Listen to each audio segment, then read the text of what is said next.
حضور نبی مکرم نے فرمایا کہ جب قیامت برپا ہوگی، اسرافیل دوسرا سور پھونکیں گے، تو پھر سب سے پہلے جس بندے نے میدان محشر کے لیے اپنی قبر سے اٹھنا ہے وہ میں محمد الرسول اللہ ہوں۔ تو میرے ایک طرف جناب صدیق اکبر اور دوسری طرف حضرت فاروق اعظم ہوں گے۔ تو نبی کریم علیہ الصلوۃ والسلام نے فرمایا کہ یہ دن ایسا دن ہوگا کہ جس کی سختی کا عالم ایسا ہوگا کہ قیامت والے دن لوگ برہنہ ہوں گے، یعنی ان کے جسم پر لباس نہیں ہوگا، برہنہ ہوں گے وہ۔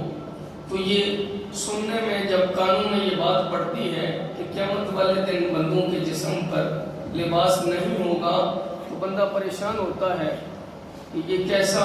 ادھر تو کہیں مجمع ہوتا ہے 10 20 25 50 ہزار لاکھوں کی تعداد ہوتی ہے، لیکن محشر کا میدان ہوگا، وہاں لا تعداد نسل انسانیت ہوگی، تو وہاں جب برہنے ہوں گے ان کے جسم پر لباس نہیں ہوگا۔ تو یہی بات جب میرے اور آپ کے محبوب مکرم نے حضرت ام عائشہ صدیقہ رضی اللہ تعالی عنہا کے سامنے بیان کی تو آپ حیران ہوئی۔ آپ نے عرض کی یا رسول اللہ کہ جب جسم پر لباس نہیں ہوگا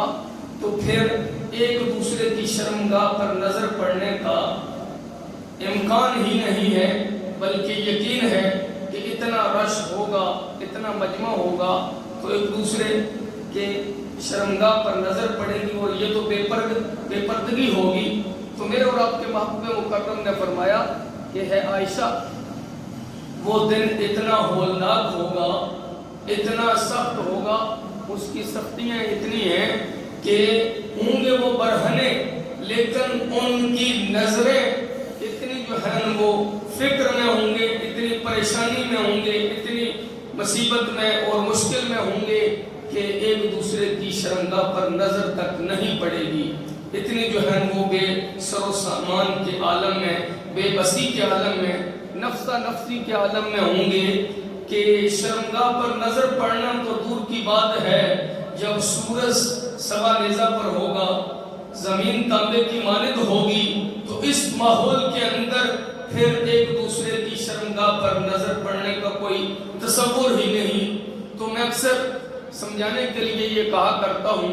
کہ جنہوں نے حرم کعبہ کا طواف کیا ہے، اور اللہ تبارک و تعالی ہم سب کو نصیب فرمائے،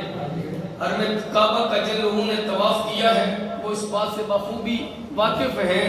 کہ بازار کے اندر جائیں، کہیں پروگرام میں جائیں تو وہاں عورتوں اور مردوں کا جب اختلاط ہوتا ہے تو نگاہ کے اندر بدگمانی کا شائبہ پیدا ہو سکتا ہے، دل کے اندر وسوسہ پیدا ہو سکتا ہے، لیکن جب حرم کعبہ میں بندہ جاتا ہے تو وہاں بھی مرد اور عورتیں اکٹھے ہوتے ہیں، جب طواف کر رہے ہوتے ہیں تو یہ حرم کعبہ رب کل کائنات کی تجلیات کا نام ہے، خود رب کل کائنات کا دیدار نہیں ابھی ہوگا، تو بندہ اتنا مگن ہے، اتنا جو ہے وہ مسرور ہے،